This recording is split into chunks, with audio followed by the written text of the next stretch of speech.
Dieu Tout-Puissant dit: c'est par le processus de l'accomplissement de son devoir que l'homme change progressivement, et c'est par ce processus qu'il démontre sa fidélité. Ainsi, plus tu es capable de remplir ton devoir, plus tu recevras de vérité, et plus ton expression deviendra réelle. Ceux qui n'agissent que pour l'apparence quand ils accomplissent leur devoir, et qui ne cherchent pas la vérité, seront éliminés à la fin, car de tels hommes ne remplissent pas leur devoir dans la pratique de la vérité et ne pratiquent pas la vérité pendant qu'ils s'acquittent de leur devoir. De tels hommes ne changent pas et ils seront maudits. Non seulement leurs expressions sont impures, mais tout ce qu'ils expriment est méchant. Réaliser son devoir en y mettant du cœur et savoir prendre des responsabilités demande de souffrir et de payer un prix. Il ne suffit pas d'en parler. Si vous ne mettez pas du cœur dans votre devoir et que vous préférez seulement fournir l'effort physique, votre devoir risque fort de ne pas être bien accompli. Vous agirez simplement pour la forme, guère plus, et vous ne saurez pas si votre devoir a été correctement fait. Si tu y mets du cœur, tu en viendras peu à peu à comprendre la vérité. Sinon, elle t'échappera. Lorsque tu mets ton cœur dans l'accomplissement de ton devoir et dans la quête de la vérité, tu parviens petit à petit à comprendre la volonté de Dieu, à découvrir ta propre corruption et ce qui te fait défaut, ainsi qu'à maîtriser chacun de tes états. Si tu ne te sers pas de ton cœur pour t'examiner et que tu te soucies seulement de faire des efforts externes, alors tu seras incapable de découvrir les différents états qui émergent dans ton cœur et toutes les réactions que tu as face aux différents environnements externes. Si tu ne te sers pas de ton cœur pour t'examiner, alors il te sera difficile de résoudre les problèmes qui sont dans ton cœur. Amen. Les paroles de Dieu nous montrent que nous devons être attentifs, responsables et chercher la vérité pour faire notre devoir. J'étais négligente autrefois, je ne faisais jamais d'efforts pour quoi que ce soit. Il en allait de même dans la maison de Dieu. Je ne faisais pas bien mon devoir. Quand je tombais sur un problème complexe qui exigeait des efforts, comme j'étais négligente et irresponsable, je faisais toujours des erreurs. Plus tard, grâce aux paroles de Dieu, j'ai un peu compris mon tempérament corrompu et comment faire mon devoir en accord avec la volonté de Dieu. Ce qui m'a permis de l'accomplir de manière responsable et avec constance. À l'époque, j'étais chargée de relire des traductions en italien. Au début, j'étais appliquée et décidée à résoudre tous les problèmes qui se présentaient. Mais au fil du temps, j'ai pris du retard et j'ai commencé à m'inquiéter. Surtout quand je voyais des documents avec des notes de toutes les couleurs. Et des tonnes de points, de virgules et d'autres signes de ponctuation. Il fallait que je vérifie le placement et la mise en page de chacun d'eux. Ça m'a stressée. J'ai pensé, combien d'heures de réflexion ça représente? C'est trop d'efforts. Alors je les ai vérifiés avec moins d'applications. Je les lisais en diagonale pour m'assurer qu'ils étaient à peu près corrects. Il arrivait que je doive me concentrer pour savoir si une traduction était vraiment précise. Mais quand je tombais sur une structure de phrase compliquée, je faisais ce calcul égoïste. Rechercher et sous-peser chaque mot demandera tant d'efforts. Et ne vais-je pas gaspiller mon énergie si je ne trouve pas la réponse? Mieux vaut que je laisse quelqu'un d'autre s'en charger. De cette manière, je me suis mise à faire mon devoir mécaniquement. Les problèmes récurrents se sont progressivement multipliés. D'autres personnes commençaient à trouver des erreurs de majuscules et de ponctuation dans les documents que j'avais relus. Il arrivait même qu'il manque des mots dans les traductions. Quand j'ai vu ça, ça m'a donné mauvaise conscience. D'autres voyaient ces petits problèmes tout de suite, mais ils m'avaient échappé quand je les avais sous les yeux. Et comment avais-je pu laisser passer des omissions aussi évidentes? plus j'y pensais, plus je me sentais mal. Un jour, après le déjeuner, j'ai reçu un message m'informant qu'il y avait une erreur grossière de singulier et de pluriel dans un document que j'avais vérifié. Ça m'a fait l'effet d'un coup de poignard dans le cœur. Comment ai-je pu être si négligente? Comment avais-je pu laisser passer une erreur aussi grossière? Je ne savais pas s'il y avait des erreurs semblables dans les autres documents que j'avais vérifiés. Mon travail était truffé d'erreurs. Qu'est-ce que j'allais faire? Dans mon angoisse, je me suis vite présentée devant Dieu pour prier. J'ai réfléchi sur mon état d'esprit et mon attitude envers mon devoir. J'ai lu un passage des paroles de Dieu. Si tu ne mets pas ton cœur à l'accomplissement de ton devoir et si tu es négligent, recherchant toujours la solution de facilité, quelle mentalité affiches-tu? Tu agis simplement avec négligence, n'es pas loyal à ton devoir, n'as pas un sens des responsabilités ni un sens de la mission. En accomplissant ton devoir, tu n'utilises que la moitié de ta force. Tu le fais sans enthousiasme, n'y mets pas ton cœur et essaie simplement de t'en débarrasser. Tu le fais comme si tu t'amusais. Cela ne te posera-t-il pas problème? Au final, les gens diront que tu accomplis ton devoir de façon médiocre et que tu agis mécaniquement. Et alors, qu'en dira Dieu? Il dira que tu n'es pas digne de confiance. Si un travail t'a été confié, qu'il relève d'une responsabilité majeure ou ordinaire, si tu n'y mets pas tout ton cœur ou n'es pas à la hauteur de ta responsabilité, si tu ne considères pas ce travail comme une mission ou une question que Dieu t'a confiée, et que tu ne le considères pas comme ton propre devoir et ta propre obligation, alors cela va poser problème. Pas digne de confiance, ces mots définissent la façon dont tu accompliras ton devoir. Et Dieu dira que ton caractère n'est pas à la hauteur. Si une affaire t'est confiée et que tu adoptes cette attitude envers elle et que tu t'en occupes ainsi, te commissionnera-t-on alors d'autres devoirs à l'avenir? Peut-on te confier ce qui est important? Peut-être, mais cela dépendrait de la façon dont tu t'es comporté. Au plus profond de lui, cependant, Dieu éprouvera de la méfiance envers toi, ainsi que du mécontentement. Cela constituera un problème. Amen. Amen. Amen. Dieu observe les cœurs des hommes. Chacun de ces mots visait mon défaut fatal. Alors j'ai compris que chercher la facilité dans notre devoir est une attitude superficielle. C'est manquer d'attention, ne faire qu'effleurer les choses, sans prendre aucune responsabilité. J'ai repensé à ma manière de travailler. Quand quelque chose demandait du temps et des efforts, je choisissais la méthode la plus rapide, la moins exigeante pour m'en débarrasser. Je faisais ce qui était le plus simple, ce qui m'épargnait des tracas ou qui me fatiguait le moins. Quand il y avait beaucoup de mots que je ne connaissais pas, des points de grammaire délicats ou des phrases compliquées, je n'essayais pas vraiment d'y comprendre quelque chose. Je me contentais de les signaler et de demander à quelqu'un d'autre. Quand il y avait des notes compliquées ou que je devais vérifier méticuleusement la ponctuation, j'y jetais juste un coup d'œil et je négligeais certains problèmes. J'étais négligente et j'esquivais ma responsabilité envers mon devoir et la mission que Dieu m'avait confiée. Je ne songeais qu'à m'épargner la souffrance charnelle. Où y avait-il une petite place pour Dieu dans mon cœur? Plus tard, j'ai lu d'autres paroles de Dieu qui disaient «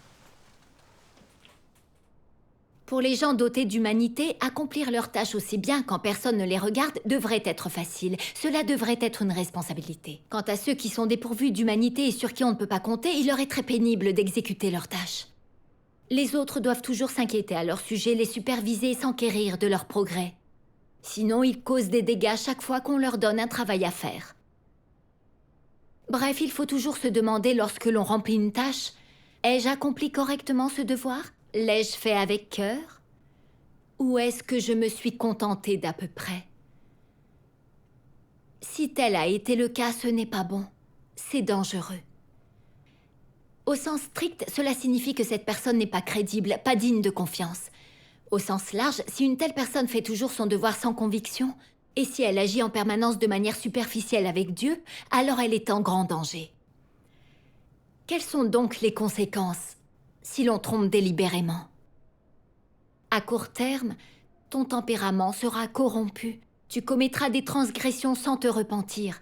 Et tu ne sauras pas comment pratiquer la vérité, tu ne la mettras pas en pratique.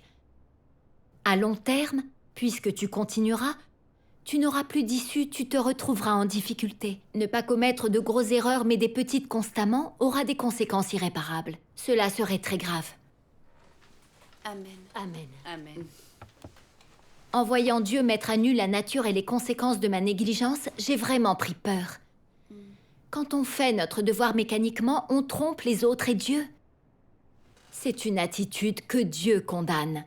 Si je ne me repentais pas, je commettrais un jour une grave transgression et Dieu allait m'éliminer. Quand l'Église m'a confié mon devoir, j'ai juré solennellement de le faire comme il convenait. Mais quand il a exigé que je fasse un effort, je ne me suis souciée que de la chair, redoutant des tracas et de la souffrance. J'étais superficielle et négligente quand je vérifiais les documents, ce qui me faisait ignorer même les erreurs les plus grossières. N'était-ce pas tricher finalement ? Comme ces pensées m'ont rempli de regrets et de culpabilité, j'ai prié Dieu. Dieu Tout-Puissant, au lieu d'être responsable dans mon devoir, j'ai essayé de te tromper. C'est répugnant à tes yeux. J'ai manqué de conscience. Oh Dieu, je veux me repentir. Guide-moi, s'il te plaît. Donne-moi la volonté de supporter les efforts et la capacité de renoncer à la chair et d'accomplir mon devoir. Après ça, dans tous les documents qui ont suivi, j'ai vérifié tous les mots qui me semblaient incorrects dans plusieurs dictionnaires. Quand je n'étais pas sûre de moi, j'interrogeais des frères et sœurs ou un traducteur professionnel jusqu'à ce que le problème soit réglé. Quand les documents étaient longs et difficiles, je n'osais pas les survoler et faire le minimum. J'examinais soigneusement chaque phrase, plusieurs fois et en détail, et je m'efforçais de rendre la traduction plus précise. Quand je mettais la dernière touche à un document, je relevais tous les détails que je devais vérifier et je me répétais sans arrêt que chaque étape était importante. Je vérifiais tous les détails et je faisais au mieux pour réduire le nombre d'erreurs au dernier stade. Et puis, peu à peu, j'ai obtenu de meilleurs résultats et le nombre d'erreurs que je commettais a diminué. Dieu soit loué. Dieu soit loué. Un peu plus tard, une sœur est entrée dans l'équipe pour nous aider à standardiser le format des traductions. De temps en temps, elle me demandait « Hé, ce signe de ponctuation est bien placé ? Quel est le problème avec celui-là » Quand elle a posé trop de questions, ça m'a agacée et j'ai pensé « C'est trop d'efforts de tout expliquer, contente-toi de te fier à la dernière version du document. » Alors je l'ai envoyé paître en lui disant « Ah, c'est la dernière version du document, il n'y a pas de problème avec la ponctuation. Les ponctuations de l'italien et de l'anglais se ressemblent, on peut presque toujours faire comme en anglais. Mais il y a des exceptions, on doit faire attention au sens. » Puis elle m'a demandé « Nos ouvrages de référence sont faits pour des professionnels. Je ne comprends pas tout. Avons-nous des documents plus simples sur la ponctuation italienne ?» J'ai répondu « Pas encore. » Après ça, je me suis dit que je devrais rédiger un document auquel les nouveaux membres pourraient se référer. Mais il y avait tant de signes de ponctuation, il fallait consulter tous les ouvrages, c'était bien trop de travail. J'ai remis ce projet à plus tard. J'ai pensé que le problème était réglé. Mais quand, sur mes conseils, elle a traité la ponctuation italienne comme la ponctuation anglaise dans la mise en forme, elle a fait du zèle et supprimé les espaces avant et après tous les tirés d'un document de plus de 150 000 mots. J'ai été abasourdie quand je m'en suis aperçue. En italien, il faut mettre des espaces avant et après les tirés pour ne pas les confondre avec les traits d'union. Ce qui n'est pas le cas en anglais. Mais je ne lui avais pas expliqué cela. Il n'y avait pas le choix, il fallait qu'elle remette tous les espaces. Je m'en suis énormément voulu. Je me suis haïe, j'ai pensé, pourquoi n'ai-je pas fait le petit effort de rédiger un document de référence ? Pourquoi me suis-je souciée de la chair et ai-je redouté les tracas ? Elle a dû tout refaire à cause de ma propre négligence. Et j'ai dû tout revérifier. Ça a coûté des efforts et ça a surtout retardé notre travail. N'est-ce pas perturber le travail de la maison de Dieu ? Mes regrets et ma culpabilité ont immédiatement rejailli. J'avais envie de me gifler. Pourquoi je recommençais à me contenter du minimum ? Quel était mon problème ? Un jour, je suis tombée sur un passage des paroles de Dieu. Traiter les choses avec tant de désinvolture et d'irresponsabilité, n'est-ce pas la marque d'un tempérament corrompu? Duquel s'agit-il? La propension à l'abjection? En toute chose, les gens disent « c'est à peu près ça » ou « ça ira bien comme ça ». Voilà une attitude qui fait la part belle, ou peut-être ou probablement aux 4 sur 5. Ils agissent de manière superficielle et se contentent de se débrouiller comme ils peuvent. Ils ne voient pas l'intérêt de s'efforcer d'atteindre la précision et encore moins de rechercher les principes. Cela ne relève-t-il pas d'une nature corrompue? Cela est-il une manifestation de l'humanité normale? On peut parler d'arrogance et utiliser le qualificatif dissolu, mais pour désigner parfaitement ce trait, le seul mot qui convienne est « abject ». Cette abjection est présente dans l'humanité de la majorité des gens. En toute chose, ils souhaitent en faire le moins possible afin de voir à quoi ils peuvent se soustraire, et il y a de la tromperie dans tout ce qu'ils font. Ils se dupent les uns les autres quand ils le peuvent, prennent des raccourcis et répugnent à accorder beaucoup de temps ou de réflexion à un sujet. Tant qu'ils ne sont pas repérés, ne créent pas de problème et n'ont pas de compte à rendre, ils pensent que tout va bien. Ils continuent donc à faire dans l'à peu près. Selon eux, bien faire son travail comporte plus d'ennuis que d'avantages. Quand ils apprennent, ils ne vont jamais jusqu'à la maîtrise. Et ils ne s'appliquent pas dans leurs études. Ils ne cherchent qu'à connaître les grandes lignes d'un sujet et comptent sur cela pour se débrouiller. N'est-ce pas là une attitude répandue? Est-ce une bonne attitude? Cette attitude adoptée vis-à-vis des autres, des événements et des choses s'appelle en quelques mots « faire dans l'à peu près ». Et elle existe dans toute l'humanité corrompue. Amen. Amen. Amen. Les paroles de Dieu révélaient de manière incisive l'origine de mon manque d'effort dans mon devoir. Ma nature abjecte était trop grave. J'avais toujours une attitude négligente et trompeuse dans tout ce que j'entreprenais. Quand la sœur m'a demandé de lui expliquer le bon usage de la ponctuation, j'ai laissé filer. J'ai pris ça à la légère, je voulais éviter d'autres questions. Et je lui ai juste conseillé de suivre une règle simple. Et j'aurais pu rédiger un document de référence quand elle a soulevé le problème. Mais j'ai décidé de ne pas me donner cette peine pour économiser du temps et des efforts. J'ai pensé aux erreurs que ça risquait d'entraîner, mais je n'ai quand même pas fait d'efforts. Il aurait été formidable que tout se passe bien malgré cela. À chaque fois que je renonçais à un effort, je comptais sur la chance pour m'en sortir. Je cherchais toujours la solution de simplicité. Je ne m'appliquais pas réellement et honnêtement dans l'accomplissement de mon devoir, en prenant tous les détails en compte pour m'assurer qu'il n'y avait pas d'erreur. J'avais l'air de travailler, je répondais aux questions, mais en réalité, je trompais cette sœur et j'étais sournoise. Du coup, elle s'est fiée à mes réponses, a commis de graves erreurs, et elle s'est épuisée à travailler pour rien. Elle a même dû refaire un gros travail, ce qui a ralenti notre projet et a nui au travail de l'Église. Le principe qui commandait mes actions, toujours choisir la facilité, toujours faire au plus simple, était un principe qui faisait du mal aux gens. J'employais des ruses pour m'épargner à court terme. Je ne souffrais pas. Mais je commettais des transgressions sans arrêt. Et je perturbais le travail de la maison de Dieu. Je blessais les autres et moi-même. On m'avait confié un travail important. Mais je le prenais à la légère. J'étais superficielle, irresponsable, malhonnête, négligente. Je me moquais. Des conséquences, je n'avais pas la moindre conscience. Je n'ai compris qu'à ce moment-là à quel point c'était nocif. Je manquais d'intégrité. Je ne valais rien. Plus tard, j'ai regardé une vidéo d'une lecture des paroles de Dieu. On la regarde ensemble, d'accord? D'accord. Dieu Tout-Puissant dit: si les gens ne peuvent pas exprimer ce qu'ils devraient exprimer pendant le service, ou réaliser ce qui leur est intrinsèquement possible, et à la place perdent leur temps et n'agissent que pour l'apparence, ils ont perdu la fonction qu'un être créé devrait avoir. De tels gens sont considérés comme des médiocrités.